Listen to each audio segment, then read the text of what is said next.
What about gender differences in bisexuality? Is bisexuality the same concept, the same thing in men as it is in women?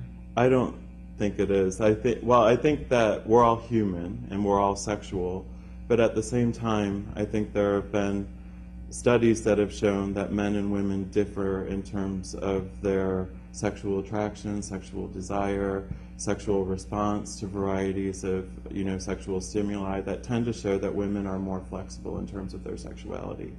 But whether or not that's innate or whether or not that's a function of living in a society where we have shows like A Shot of Love with Tila Tequila and I Kissed a Girl but I Liked It, where in some ways, particularly young, women are bombarded with these messages of, this is something, that's sexy. This is something that guys like. This is Girls Gone Wild. This is, all of these things which are not only accepted, but in some ways encouraged, among young women.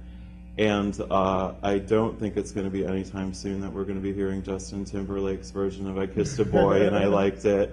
I think in general we know, that women are allowed to show affection to each other more, in different situations, that they're allowed to be more physically close than men are.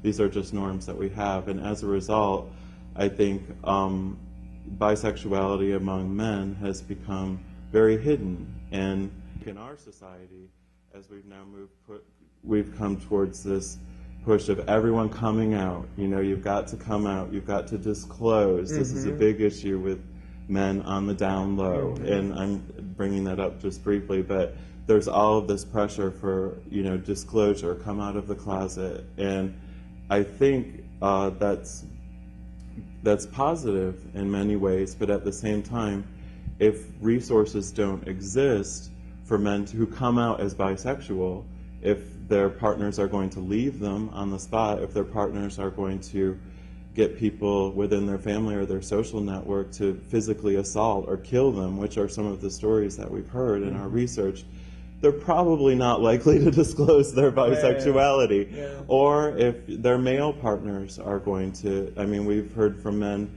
who are bisexually active who have difficulty disclosing to male partners who are exclusively homosexual because there are the same sort of stigmas, this is just a phase, I can't trust you, you're not going to stay with me, you're just going to leave me for a woman, all of these types of things. So there, again, I'm not necessarily saying there's more social support for bisexual women outside of the whole sort of fascination and sort of sensationalizing that we see in our culture. But I will say that with men, it's very different in that the discussions and the dialogue about bisexuality don't even exist. But so in women it exists, there's a dialogue about it, although it's in a very sensational way, whereas in men there's just not even really much dialogue, at least in the media and in the public. Very little.